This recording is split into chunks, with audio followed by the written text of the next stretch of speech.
बढ़ती हुई इंडस्ट्रियलाइजेशन और साथ ही में अपने वर्ल्ड क्लास इंफ्रास्ट्रक्चर के तौर पर इंडिया जो है वो थर्ड लार्जेस्ट इकोनॉमी की तरफ हमें बढ़ता हुआ ही दिखाई दे रहा है। जैसा कि नितिन गडकरी जी ने वादा किया था कि जब तक वो कैबिनेट मिनिस्टर है तब तक वो इंडिया की कनेक्टिविटी, रोड्स और जो इंफ्रास्ट्रक्चर है उसको एक स्तर और बढ़ाएंगे। और जैसा हमें दिखाई दे रहा है, देखा जाए तो इंडिया की कनेक्टिविटी और रोड का जो इंफ्रास्ट्रक्चर है आज के वक्त में सच में वर्ल्ड क्लास है। उसी के साथ साथ हमारे जो पूरा एयरपोर्ट वगैरह है उनका भी प्राइवेटाइजेशन कर दिया गया है। इसी के साथ साथ जो पूरे एयरपोर्ट्स वगैरह है उनका भी स्ट्रक्चर बहुत ही ज़बरदस्त हुआ दिखाई दे रहा है। जैसे कि पूरे इंटरनेशनल एयरपोर्ट्स जो हम टीवी पर वगैरह देखते थे आज के वक्त में हमें इंडिया में बनते हुए दिखाई दे रहे हैं। बट इन सभी के बीच में सबसे बड़ा सवाल यही है कि आज के वक्त में सब कुछ वर्थ है? क्योंकि ये सारी जो चीज़ें बन रही है ऐसा तो नहीं लग रहा कि फ्यूचर के हिसाब से बन रही। क्योंकि देखा जाए तो पिछले 1-2 सालों में यही न्यूज़ें सामने आ रही है। यहाँ की एयरपोर्ट की छत गिर गई, यहाँ पर ये ब्रिज कोलैप्स हो गए, कहीं कहीं पर तो सड़कें ज़मीन के नीचे चली गई। और अयोध्या की तो बात ही मत पूछो। वहाँ पर तो वर्ल्ड क्लास इंफ्रास्ट्रक्चर के बीजेपी ने वादे किए थे, उसके ऊपर तो उन्होंने इलेक्शन लड़ा। वहाँ के हाल तो वही के लोग ही बता सकते हैं। और दिल्ली को तो मुझे तो लगता है अंडर वाटर कैपिटल घोषित कर देना चाहिए। तो चलो फिर प्रभु श्री राम जी का नाम लेकर आज की वीडियो को शुरू करते हैं। 26 जून 2024 दिल्ली एयरपोर्ट की टर्मिनल 1 की छत जो है वो डायरेक्टली नीचे खड़े लोगों पर गिर गई। उसमें 2 लोगों की मौत हो गई, सेम एज इट इज़। उसके दूसरे दिन ही जबलपुर का जो एयरपोर्ट था उसका पहले दिन ही इनॉग्रेशन हुआ था। नया नया इनॉग्रेशन हुआ था कि 27 जुलाई को उसकी भी टर्मिनल की जो छत है वो डायरेक्टली नीचे खड़े लोगों के ऊपर गिर गई। वहाँ पर भी 3 लोगों की मौत हो गई। ये दो इंसिडेंट की न्यूज़ खत्म ही नहीं हो रही थी कि 1 जुलाई 2024 को मथुरा में 2.5 लाख लीटर का जो पब्लिक टैंक है वो कोलैप्स हो गया। अभी अयोध्या की अगर बात करें तो इतने दिन लोग कह रहे थे कि जो अयोध्या बीजेपी के भरोसे है और बीजेपी का इलेक्शन का जो अहम मुद्दा है वो अयोध्या ही रहा। आज के वक्त में वही लोग बोल रहे हैं कि जो अयोध्या है वो राम भरोसे है, ना कि बीजेपी के भरोसे। अभी ठीक है, मथुरा और अयोध्या ये तो छोटी छोटी सिटीज़ है। बात करें हमारे कैपिटल दिल्ली की तो दिल्ली का हाल तो पूछो ही मत। उसको तो डायरेक्टली अंडर वाटर सिटी घोषित कर देना चाहिए। कुछ दिन पहले मतलब पिछले साल ही आपने न्यूज़ सुनी होगी कि दिल्ली की एक टनल जो है उसको एक पब्लिक ट्रांसपोर्ट के लिए यूज़ किया जाने वाला था, मतलब खुला कर दिया था, उसका इनोग्रेशन वगैरह हुआ था। पिछले साल उस पर मानसून में पानी भर गया था। क्योंकि ठीक है भैया, लोगों का कहना थी फर्स्ट टाइम है, ऐसा मतलब ठीक है, कुछ गलतियाँ हुई होंगी इसकी वजह से पानी भर गया हो। बट अभी दूसरा मानसून आया, फिर से वही हर चीज़ जो है वहाँ पर रिपीट हो रही है। और देखा जाए तो ये दिल्ली की तो सड़कें पूछो ही मत, वहाँ पर तो जो मतलब ड्रेनेज है वहाँ पर तो हमें फाउंटेन दिखाई देते। और ये हर साल की बात दिल्ली में। बट इन सभी को पीछे छोड़कर बिहार ने तो सबका रिकॉर्ड तोड़ दिया है। क्योंकि बोला जाता है ना कि एक बिहारी सब पे भारी, वैसे ही बिहार है। एक बिहार मतलब एक पूरा स्टेट बिहार सब स्टेट पर भारी पड़ता हुआ दिखाई दे रहा है। वहाँ पर लगभग 15 दिनों में 7 ब्रिजेज जो है वो कोलैप्स हो चुके हैं। मतलब देखा जाए तो इंडिया में लाइफ इतनी चीप हो चुकी है कि अगर आपको घर से बाहर निकलना है तो भैया एक तो छाता लेकर निकलो या फिर स्टील का कवर लेकर।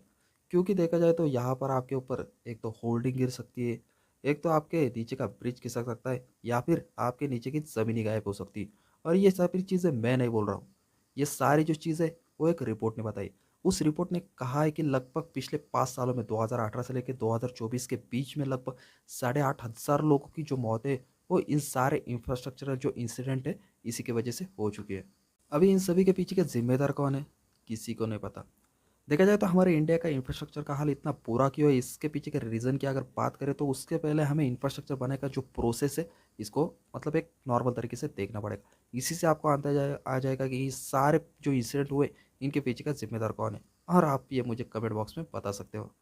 तो सबसे पहले एक टेंडर निकलता है। गवर्नमेंट जो होता है वो इंफ्रास्ट्रक्चर का एक टेंडर निकलता है। उसके बाद इस टेंडर के लिए बिडिंग प्रोसेस होती है। उसके बाद कॉन्ट्रैक्ट पास होता है। कॉन्ट्रैक्ट से बाद जो कॉन्ट्रैक्टर कंपनी है वो उसका डिज़ाइन और एग्जीक्यूशन करती है। और बाद में उसका मेंटेनेंस वगैरह होता है। और देखा जाए तो ये जो मेंटेनेंस है टर्म्स एंड कंडीशन के हिसाब से जितने साल जो हमारी गवर्नमेंट है वो बोलेगी उतने सालों तक उसी कंपनी को उस इंफ्रास्ट्रक्चर को मेंटेन करना पड़ता है। अभी किसी कंपनी को यह टेंडर देने के लिए हमारे इंडिया में एलसी मेथड यूज़ किया जाता है। यानी कि जो भी लोएस्ट कॉस्ट बजट में इस इंफ्रास्ट्रक्चर या प्रोजेक्ट को कंप्लीट करेगा उसी को ये प्रोजेक्ट दिया जाता है। अभी इसे एक एग्जांपल से समझते हैं। कुछ दिन पहले मतलब पिछले साल की एक न्यूज़ थी कि गुजरात में एक रिवर के ऊपर का जो फुटपाथ वाला जो पुल था वो कोलैप्स हो गया था। उसमें लगभग 140 लोगों की मौत हुई थी।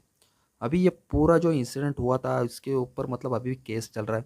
देखा जाए तो ये पूरा जो टेंडर था एक ओरेवा नाम की कंपनी को दिया गया था। और ओरेवा कंपनी करती क्या थी, कैलकुलेटर और एलईडी लाइट्स बनानी थी। ना कोई इंफ्रास्ट्रक्चर का एक्सपीरियंस है, ना इंजीनियरिंग लाइन की कोई एक्सपीरियंस है।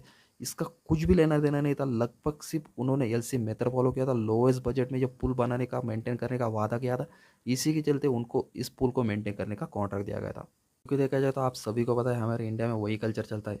आप उन्हें धंधा दे दो, वो आपको इलेक्शन के टाइम पे चंदा दे देंगे। मतलब देखा जाए तो जिस काम का रियल वैल्यूएशन 150 रुपये का है, उसको 100 में कर दो।